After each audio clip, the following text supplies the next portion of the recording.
Para nosotros es un honor recibir en nuestro espacio estelar a la doctora Ibelice Acosta, desde hace horas ex viceministra de Salud Pública. Ella renunció.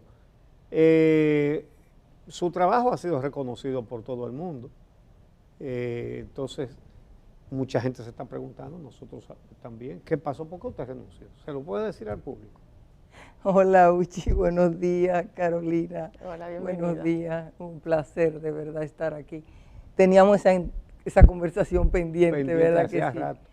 No, las razones de mi salida son razones personales y las quiero mantener en ese espacio. Yo prefiero ver mi proceso dentro del ministerio y de la respuesta sanitaria con una mirada optimista y de productos y de resultados y de esperanza.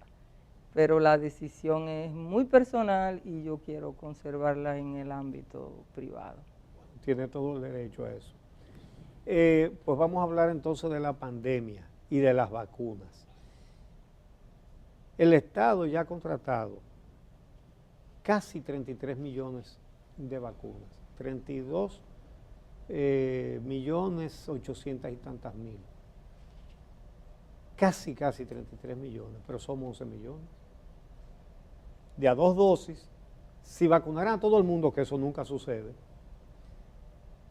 serían 22 millones de vacunas, en números redondos, pero hemos contratado 33. ¿A qué se debe eso y por qué?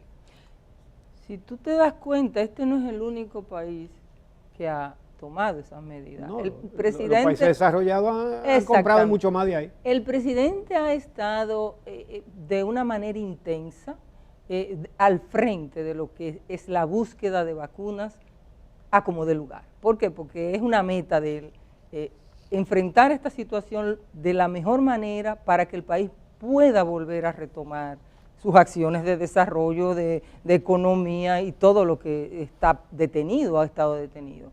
Entonces, en ese sentido, ha estado trabajando con el Gabinete de Salud, con la vicepresidenta a la cabeza, que es el motor del Gabinete de Salud, la gerente, trabajando intensamente en los distintos mercados, buscando tener esa seguridad que tú sabes muy bien que nos han fallado como país, porque se comprometieron desde hace meses vacunas que no han llegado en los tiempos.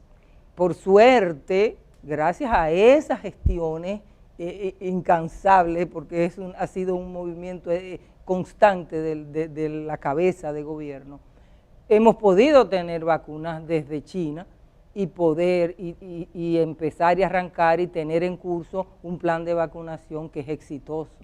Pero si tú ves los otros países, hay países que han contratado 10 veces su población, de manera incluso exageradísima. ¿Por qué? Porque hay que tener seguridad de que de alguna manera vamos a recibir vacunas. Entonces, si no se hacen los compromisos, si no se hacen los contratos, no los vamos a tener. Y no lo veo como un gasto, es una inversión. La salud hay que verla como una inversión y la protección al pueblo hay que verla como una inversión. Y esa es una responsabilidad del gobierno. Y eso es lo que ha asumido Luis Abinader. Bueno, darle fin a la pandemia, darle fin a una crisis sanitaria y económica. Al mismo tiempo. Entonces, lo que se pueda desperdiciar, entre comillas, pagando más vacunas de las que necesitamos, es mucho menos de lo que perderíamos si seguimos demorando el fin de la pandemia. Y que no es, porque mira, por ejemplo, con esta vacuna, con esta COVID, todo es un aprendizaje. Y lo referente a vacuna está en un proceso de aprendizaje. ¿Qué te quiero decir con eso? No sabemos si vamos a necesitar otras dosis de refuerzo. Ahí está. Entonces nunca, yo pienso que además de que nada que se invierta para proteger a la población es un gasto, es una inversión. Pero además es una inversión sabia, es una prevención del presidente y del Gabinete de Salud a tener ese vacó ahí, porque es que vamos a seguir necesitando vacunas. COVID no se va a terminar con este proceso de vacunación nada más. Vamos a tomar un cafecito, sí, y le doy paso a Carolina. Lo único tan esencial como la vacuna, Ibelice, es el tema de las pruebas. Pero la accesibilidad a las pruebas, ya sea porque los precios de las pruebas se han mantenido de manera constante altos, o porque la accesibilidad se ha reducido, ha sido un tema últimamente, sobre todo en los últimos meses recientes, de un debate constante. ¿Qué pasa con las pruebas? ¿Por qué se ha reducido su accesibilidad? ¿Por qué no bajan los precios a pesar de que en otros países de la región ha bajado los precios? ¿Y en qué medida los negocios de las ARS impactan la posibilidad de los dominicanos y las dominicanas a acceder a esas pruebas? Son muchas cosas. Sí. Mira, el tema de las pruebas, tú sabes que fue asumido por el Estado con un gasto enorme que ha salido publicado, ¿verdad?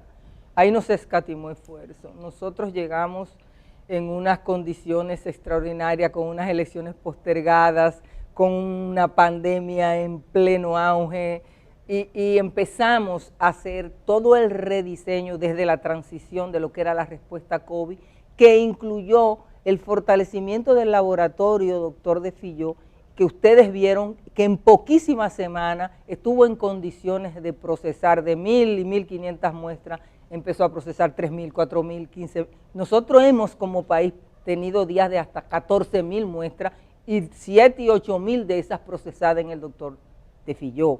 Es decir, ha sido un trabajo enorme, organizacional y de inversión económica.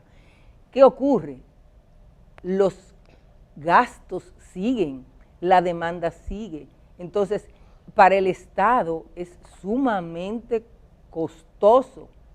En ese aspecto es que se ha hecho una especie de reingeniería, diríamos, y sale la resolución de la CIRSARIL y las negociaciones para que las pruebas no dejen de hacerse, y de hecho, desde el ministerio se están tomando puntos de referencia para facilitarle a la gente, y en los hospitales están disponibles la toma de las muestras para PCR y para antígeno, de manera que a la población no le falte. Pero es un proceso que, bueno, esos son... Pero hay una crítica, y es el hecho de que el ministro de Salud Pública dijo en estos días que el costo de una prueba PCR es de menos de $10, pero el gobierno se la está pagando a los laboratorios a 4.300 y pico. En un primer momento, Es decir, Uchi, acuérdate que estamos hablando de un proceso de un año. Es decir, en un primer momento había escasez, las pruebas había que buscarlas al precio que fuera. El tema ha sido el poder negociar esas condiciones iniciales ahora, que no son los mismos, donde antes había que buscar las pruebas al precio que tuviera en el mercado, escasísimas, y se podía entender en un primer momento una negociación de ese tipo. Sí, pero ahora habría, no se justifica. Sí, pero yo entiendo que sí, que las instancias correspondientes están tratando de manejar eso, pero bueno, ya realmente no me atrevo a entrar en detalle, pero sí creo que tiene que haber una revisión de esos costos, porque al Estado, comprando las pruebas, que las compras salen a un costo y esa gente compra igual. Pero ¿y las aseguradoras qué rol juegan en cuanto a...?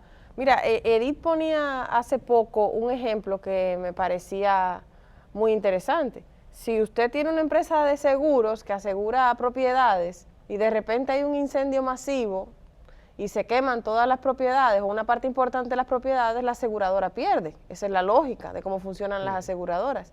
Ahora las aseguradoras de salud en una pandemia no pueden perder. Entonces uno se queda como, ¿cuál era el modelo de negocio o cuál era el servicio que ofrecían? ¿Por qué tiene que el erario asumir la totalidad o una parte tan mayúscula de lo que tiene que ver con las pruebas? No puede perder, no. Han ganado mucho porque el Estado ha asumido, y lo ha asumido con mucho sacrificio y lo ha asumido pagando bien. Eso está claro. Ahora, hay instancias para eso. Yo no soy parte de esas instancias y yo entiendo que sí, que hay que dar una mirada y hay que sentarse a dialogar y que todo el mundo debe pagar la cuota. No es justo que solo el Estado asuma esa gran responsabilidad y otros solo estén lucrando. Si una cosa ha quedado segura es que para ese sistema a lo que se le llama seguridad no existe. Es decir, ¿cuál es la mayor prueba? Una pandemia. Ah, bueno, pues fallaron. Sí, no da para una pandemia, entonces ¿qué hacemos con eso? Esa es la pregunta que hay que plantearse ahora. Hay muchas preguntas que hay que plantearse porque entiendo que esta pandemia que ha desnudado las debilidades no solo de nuestro sistema con un atraso de 30 años, no. En muchos lugares del mundo se han evidenciado las debilidades de los sistemas, la falta de solidaridad, la falta de acciones rápidas y contundentes. Y creo que la mirada sí se debe dar en relación a todo nuestro sistema de salud. Yo pienso que tenemos que revisar y que dar una mirada seria y ver qué queremos a 5, a 4, a 10 años y enfilar las acciones en esa dirección. Y es una mesa, es un diálogo que tiene muchos interlocutores, porque hay intereses de distintos espacios, pero yo creo que es muy válido eso. Ya no podemos tampoco ir tomando medidas para apagar fuego, tenemos que abrir y hacer una evaluación y emprender acciones más globales en relación a nuestro sistema de salud. Pues le agradecemos muchísimo, doctora, el haber venido aquí al día siguiente de su renuncia. Hacía rato que estábamos invitando a la doctora, porque además por su especialidad, usted es neumóloga, infectóloga. Yo soy neumóloga y luego estudié políticas públicas. Exacto. Y he hecho un trabajo en salud pública, tengo más de 20 años trabajando en salud pública, muy vinculada al sistema de salud. Bueno, pues muchas gracias, doctora Ibelicia Costa. Amigos, no se vayan. En un momentito vamos a hablar con la coordinadora del nuevo sistema penitenciario, Patricia Lagombra. Vamos a hablar de las condiciones de los centros penitenciarios del nuevo modelo y también de la seguridad, de los niveles de seguridad en que están los militares recientemente enviados al centro de Najayo y de muchas otras cosas que tienen que ver con este sistema. En un momentito regresamos.